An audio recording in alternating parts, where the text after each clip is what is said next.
ओम श्री परमात्मा नमः। मैं सीनियर प्रोफेसर हरिहृदय अवस्थी अपने परम पूज्य गुरु जी प्रातः स्मरणीय वेद मूर्ति तपोनिष्ठ गीता उपनिषद पुराण और धर्मशास्त्र के विशेषज्ञ प्रोफेसर पंडित भगवत शरण शुक्ल जी के साथ मैं आप सभी का अवस्थी से Ayurveda anatomy yoga and spirituality channel पर हार्दिक स्वागत करता हूँ। गुरु जी हम लोग को सांख्य कार्य को सरल शब्दों में समझा रहे हैं। आज 29वीं कारका का अर्थ गुरु जी समझाएंगे। चलते हैं गुरु जी की ओर। नमो स्मरन्ताय सहस्रमूर्तये सहस्रपादाक्षि शिरोरुबाहवे सहस्रनाम्ने पुरुषाय शाश्वते सहस्रकोटि युगधारिणे नमः। कृष्णाय वासुदेवाय हरे परमात्मने प्रणतक्लेशनाशाय गोविंदाय नमो नमः। इस चैनल से संबद्ध सभी विद्वद्गण, सभी जिज्ञासु छात्रवृंद, सहृदय सज्जनवृंद एवं इस चैनल के संस्थापक तथा प्रबंधक आचार्य हरिहृदय अवस्थी जी, आप सभी का सांख्य शास्त्र के इस विचार परंपरा में स्वागत है। अंतःकरण के विषय में अंतःकरण त्रयस्य वृत्तिमा स्वालक्षण्यम, अंतःकरण जो वृत्ति है उसके लक्षण जो है स्वालक्षण्यम, इस कारिका के द्वारा आचार्य जो है वो ईश्वर कृष्ण कहते हैं स्वालक्षण्यम वृत्तिस्तय सैषा भवत्य सामान्य सामान्य करण वृत्ति प्राणाद्या वायवा पंच।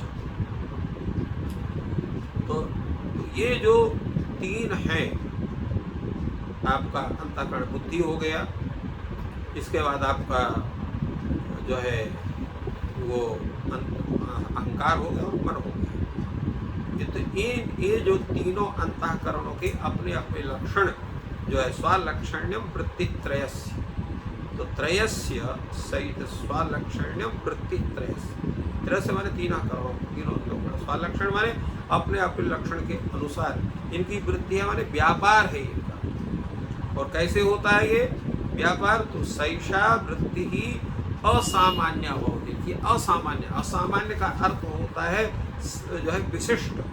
सामान्य का मतलब सामान्य और असामान्य का मतलब विशिष्ट वृत्ति, विशिष्ट व्यापार इनका होता है। सामान्य अंतःकरण वृत्ति प्राणाद्या पंचतो, और प्राण इत्यादि पंचवायु के ये सामान्य व्यापार।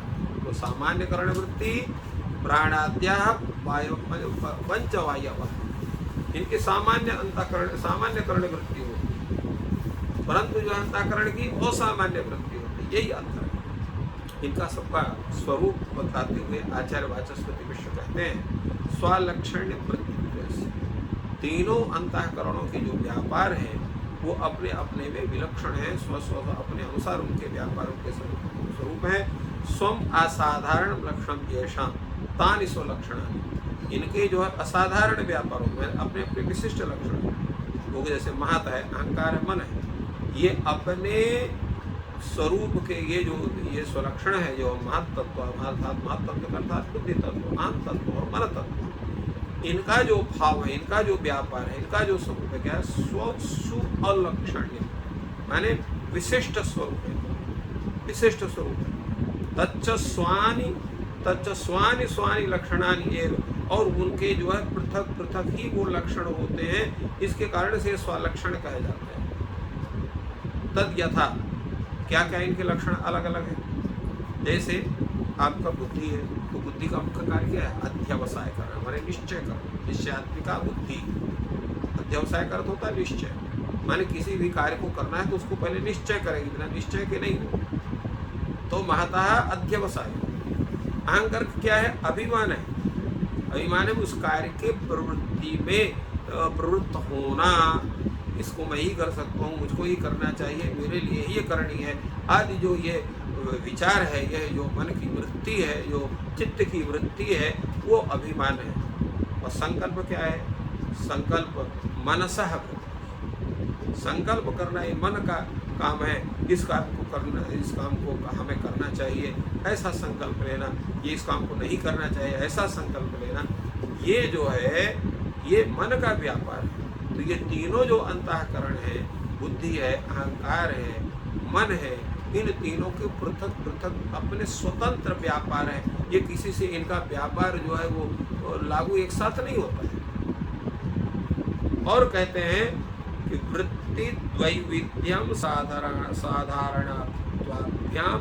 सैषा भवति असामान्य असामान्य। तो इनका जो है तीनों की जो वृत्ति है, व्यापार है, उसके भी वो दो स्वरूप उसके, एक साधारणत्व एक असाधारणत्व व्यापार।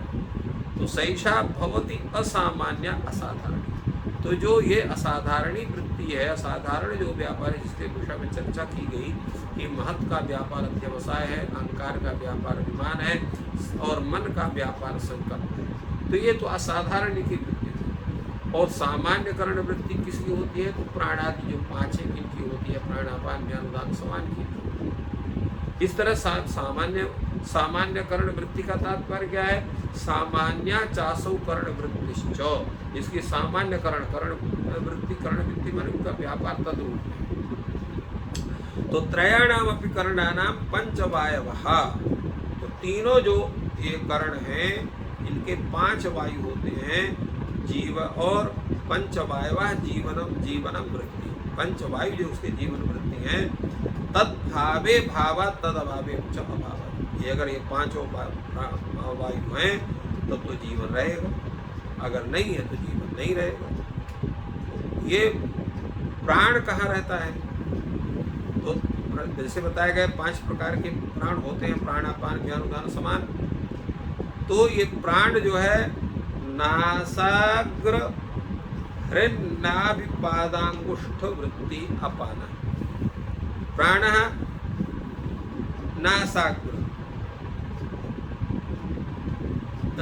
तो अब ये जो है जो प्राणवायु है, नासा के अग्रभाग में है, हृदय में है, नाभि है और पाद के अंगुष्ठ में रहता है। इतने जगह ये प्राणवायु रहता है। अपान जो है कृकटिका पृष्ठ पाद पायुपस्थ पार्श्व वृत्ति। और जो अपान वायु है, तो ये जो अपान वायु है ये कई जगह है इसका बताया। कहाँ इनका स्थान बतलाया? ये जो अपान वायु है ये गला में रहता है। कृक माने गला जो भाग है, कंठ भाग जो है, और जो है